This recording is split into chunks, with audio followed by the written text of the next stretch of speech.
Hey guys, welcome to another day with Simulata. My name is Serge, and in today's video, I'm in my mobile mechanic van. And as I said, I'm going to be continuing this little video series and other videos like this. I'm basically setting up a mobile mechanics van. So let me show you kind of like all that I'm doing. And then I'm going to have a time lapse. You could see me actually building this. As you could see, I have a toolbox right here. Okay. That is not alive. It's just shaking. So anyways, what do we have here? Well, you might be noticing this and you might be saying, what are you getting ready to do with that? So here's kind of like what I'm building. So you're kind of seeing a skeleton right now. This is basically me finishing this thing off, and then I'm going to have a plywood that's going to go over here. So I've created a shelf here so that I could put stuff like a fold-out table, a ladder. I could also put like anything. Little jack stands could actually even fit in there, but also car ramps can fit in there and various other things that you could slide in. I'm going to add like a little lip here to prevent stuff from actually sliding out. The reason I actually built this, if you watch the first video, I'm actually getting ready to hang shelves. Well, I call them shelves, but really they're steel cabinets. So from here to here, about like 8 inches, they're going to be sticking out. So they're going to be going down like this. So I did not want to mount them flat up against the wall, because the wall is at an angle and the angle is going like that. Like the top is basically got a tilt. So that means if I open up these steel cabinets, things are going to be flying out. And as you could see right here, as I, put it somewhat straight, that is that. So I'm going to be hanging 8 steel cabinets. Each cabinet is 2 foot by 4 foot, and each cabinet has 3 doors, and they're all lockable, and the cabinet's gonna be black. And you've seen the boxes that I displayed before in the other video. So I'm going to be finishing this tomorrow. I would have continued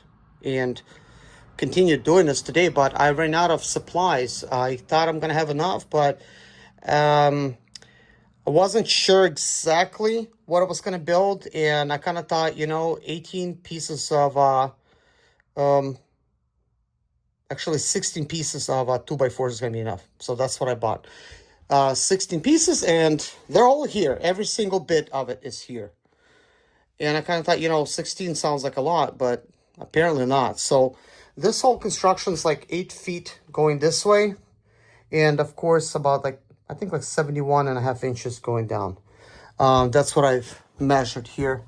And put a brace there behind. And I got this thing pretty much locked down. So as I was constructing this, I was designing this as I went along. I knew the general idea of what I wanted. I wanted this to be all the way up against it. I wanted the wood to be flush with the actual wheel well. So to control that, I screwed on a 2x4, 8 foot long at the bottom, so that I could actually keep everything nice and straight. I did kind of redesign this several times, moved, bits here and there, so that things could actually line up perfectly, because, I'm pretty meticulous when it comes to this. And then, of course, for the shelf, this is just 2 long 2x4s. This is enough reinforcement. So that is that. And, yeah, laminate flooring. Yeah, this is laminate flooring. It might look like... Actually, why am I saying like laminate flooring? This is not laminate flooring. This is vinyl flooring. Because I'm looking at it and I'm thinking it's laminate flooring. I'm sure you're thinking that too. But no, this is laminate. This is vinyl. So I actually was able to conform everything to the design, how I need, how I want it. This is not done yet. This is just today. I plan to put some kind of edges around it, to make it look nice. Yeah. So with these shelves, so like from here to here, it's 4 feet. And I kind of like marked it like 4 feet, you know, so it's kind of a little bit less with the OSB being there. But the reason it's important that it's 4 feet, that's where my cabinet is going to stop, right there. So they're gonna stop right there. I wanted to make sure I have this usable space here. So if I put like plastic toolboxes or even metal ones, like whatever I want, I maximize the space, or even like a compressor. So compressor will easily fit here. So I'm thinking this area is going to be for my compressor, and probably, maybe before I even install this plywood, I'm going to go ahead and install the compressor reel right here. So I'm probably gonna have that there. So that's actually going to be similar to what I had in my other van, my other mobile mechanic van that you guys may or may not have seen. I really did not cover that one too much. But yeah, like this is gonna be kind of like a little compressor area. I'm gonna have a toolbox here, and then I'm gonna have various toolboxes, like plastic ones, probably like in here, and other things that I need. Because I kind of decided to just go with like a single toolbox. So let me see if I could give you some more light. I've been trying to like organize this, and I'm actually getting ready to do something that you guys will probably think that's a no-no, because, you know, brand new box, the feelings will be hurt if a little scratch gets on a box. So guess what I'm thinking about doing? Okay, so I got these 3/4 inch 3/8 hex. I'm going to mount these things because today I went out on a mobile mechanics job, and after I came back, that's what it looks like. And I really, you know, don't like that. I ordered these little holders on Amazon, and I kind of thought, you know, I could just work like this. I could pull out whatever I want, and I could just use it. But since things are falling over, that to me, like that's just not fun that things are falling over like this. So instead, I'm actually just gonna mount it, you know, mount it right up here. So yeah, and then it's gonna be like nice and solid, because this is gonna be my socket drawer, and it does pull all the way out. And if it doesn't, let's say if it wants to go in, I could just put like a crimp here, and it's gonna well, like one of those like vice grips. But I had everything set up like so neat, so nice in here. Like everything was like nicely pushed in. And you could imagine how much time I spent trying to organize this whole thing. And then the unfortunate thing is when all this stuff moved. But it was good. It was like usable. So I have all the, well, I was planning to just do metric and then SE on this side. But due to my style holders and stuff, I kind of thought, you know what? I'll put the SE in the back. I'll put the metric in the front. Then I got the metric in the front, SE in the back, kind of continues. Again, SE and then metric. So I have all the metric right here. So if I need that other stuff, it's going to be like right there. And then I have like my heavy duty sockets right here. This is like for the ones like used for like rims and stuff. And then I have like various other stuff in here. So including, you know, some Audi type of stuff. But anyways, I'm still working on it. So that's my socket drawer. This is the wrench drawer. I organized it. I really liked it, but then of course I went on a drive and all of this kind of like moved and shuffled. So kind of don't like that. Then I have this wrench drawer right here. Same thing. Things kind of like moved. And I have a lot of wrenches, so I've been trying to I was trying to see if I could just maximize the storage, and I probably need to do like something else, like for wrench design, like maybe something to keep, you know, make the wrenches stand up, like maybe that could work. But I bought these on Amazon.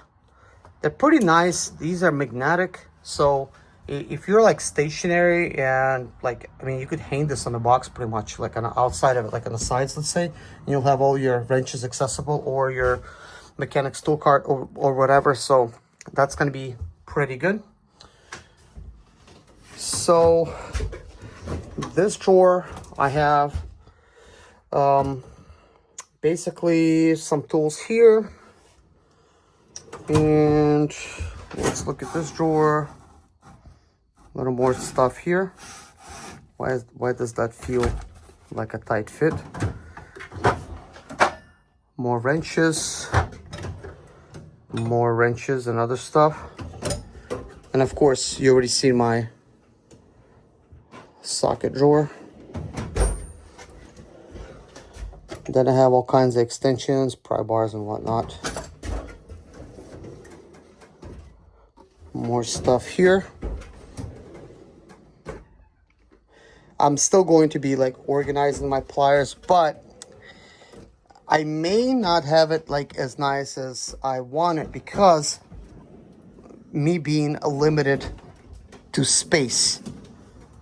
And I have like specialty tools here and more stuff. And then I have specialty tools in plastic boxes, which may end up on the shelf, like some of those specialty tools.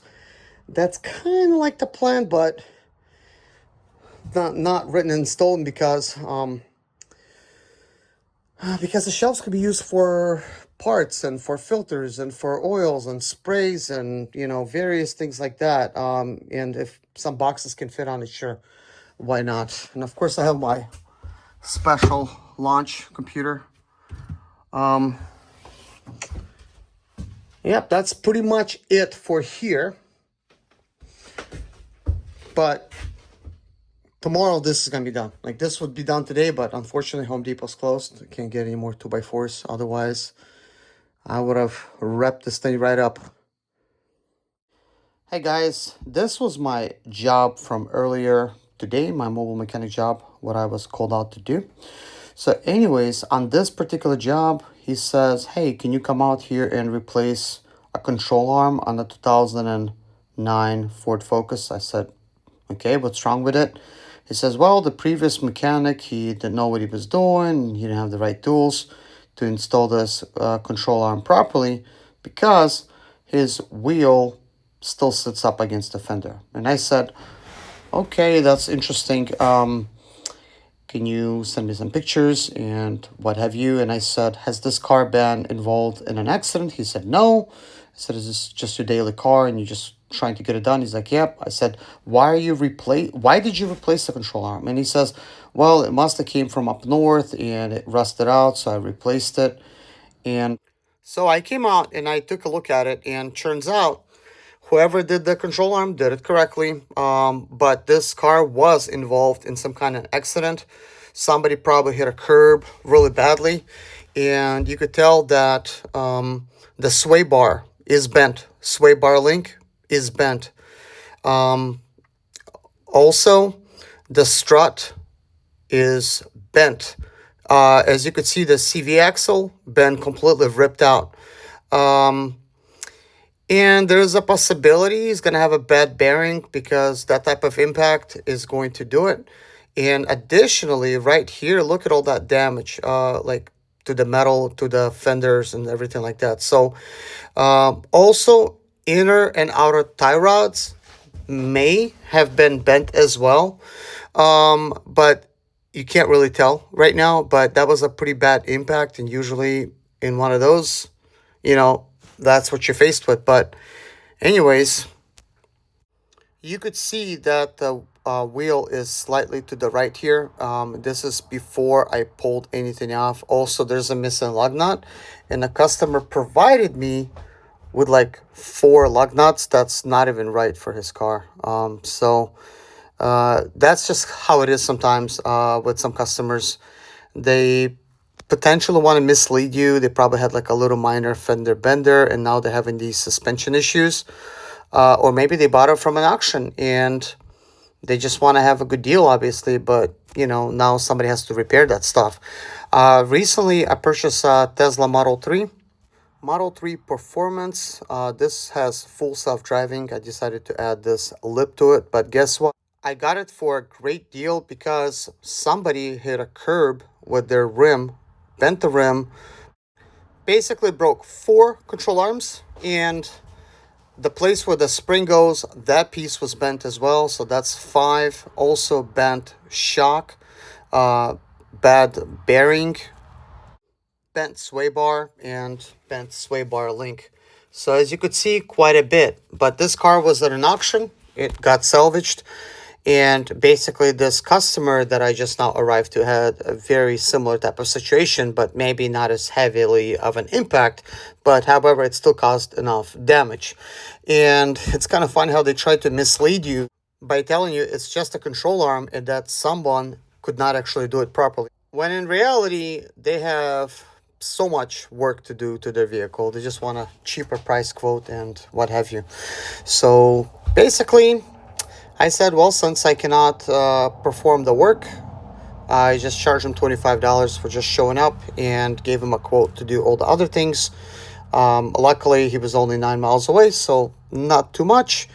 Perhaps $25 is a little too low to just show up for no reason, but I felt bad for the guy anyways because, I mean, if you have like a Ford Focus from 2009 with all that stuff, you probably don't have that much money to do all of those repairs anyways. And of course, they're just trying to save money. But anyways, guys, over here, I was having a little fun. Tesla invited me as a RSVP for some reason. So I gladly took the opportunity to test drive the Cybertruck. I'll post some videos on that later.